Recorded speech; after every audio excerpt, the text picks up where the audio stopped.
Lorsque j'avais 8 ans, à la télé, il y a un morceau de Manu Dibango qui passait, paix à son âme. Et cet instrument, le saxophone, quand je l'ai vu accroché à son cou, j'étais tellement sidéré. Et ça m'a accroché directement. Je me suis dit que ça, je dois jouer. Et cela s'est confirmé 1 à 2 ans plus tard où dans notre église, j'avais entre 9 ans et 10 ans, quand un monsieur est arrivé avec cet instrument et l'a joué. J'ai dit à mes amis, cet instrument c'est mon instrument.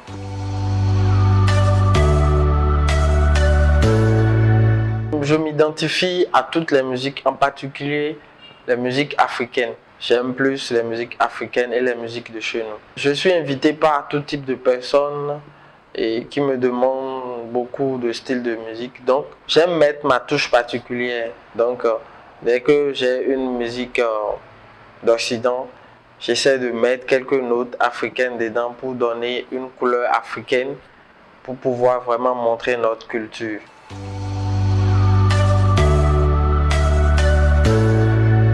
Mon style, déjà, c'est le saxophone. Ça peut être représenté par un instrument à voix. Je prends l'instrumental des chansons que je fredonne avec mon saxophone qui devient ma voix. Et cela permet à ceux qui m'écoutent de fredonner à leur tour. Et ça leur donne un sentiment de joie.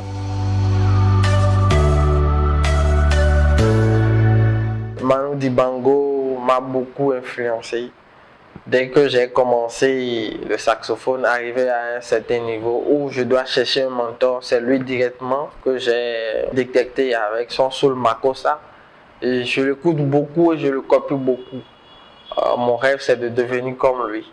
En dehors de ça, il y a d'autres saxophonistes de jazz comme Goldman, d'autres saxophonistes qui sont à l'extérieur qui m'influencent beaucoup. Mais Manu Dibango est vraiment ma référence et mon influence.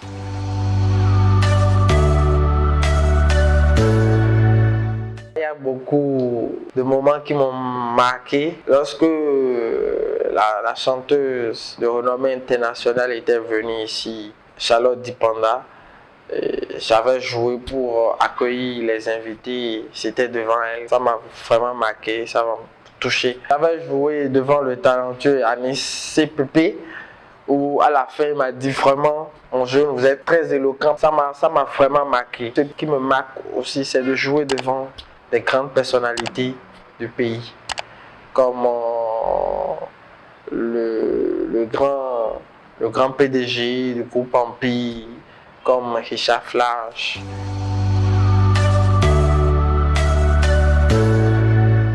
J'utilise le saxophone de plusieurs manières, à des anniversaires, à des mariages, et même pour quand vous êtes quelqu'un, vous voulez témoigner votre amour à votre compagnon, je suis là. Je joue des belles mélodies. Je joue aussi pour réconcilier. Donc, je suis partout où il y a la joie et moi, ça me fait vraiment plaisir de jouer devant des personnes et de voir l'effet que ça leur procure. Moi, ça me donne plus de satisfaction.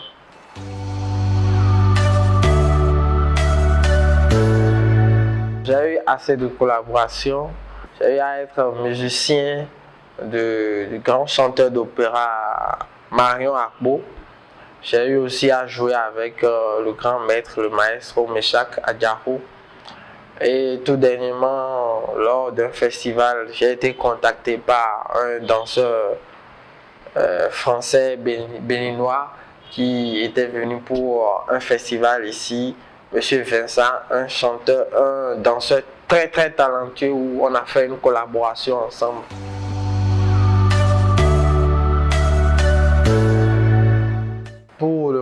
je n'ai que fait sortir un seul single en hommage à notre chanteuse qui a chanté Ekou Aimé, qui est décédée la fois passée. J'ai publié sur YouTube.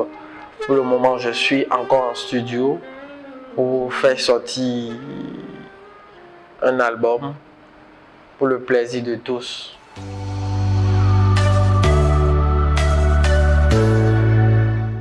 Je suis de base spécialiste en gestion de projet, je suis gestionnaire de projet et je suis président d'une ONG, le Centre pour l'entrepreneuriat et le développement social.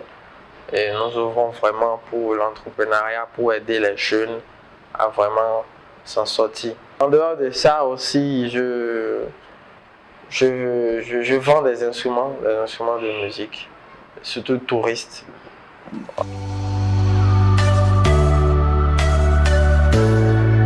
Avant de monter sur scène, on a le track. Déjà, même quand tu as un événement en cours, tu te demandes c'est quoi le sujet, quel morceau je dois jouer pour que ça puisse plaire aux gens. Donc, ça, il y a un track très très fort. Bon, moi, pour me préparer déjà 1 heure ou 2 heures, j'essaie de réviser mes chansons. Je ne prends rien pour calmer la peur. Donc, quand je monte sur scène, 10 secondes, 30 secondes déjà, le track descend.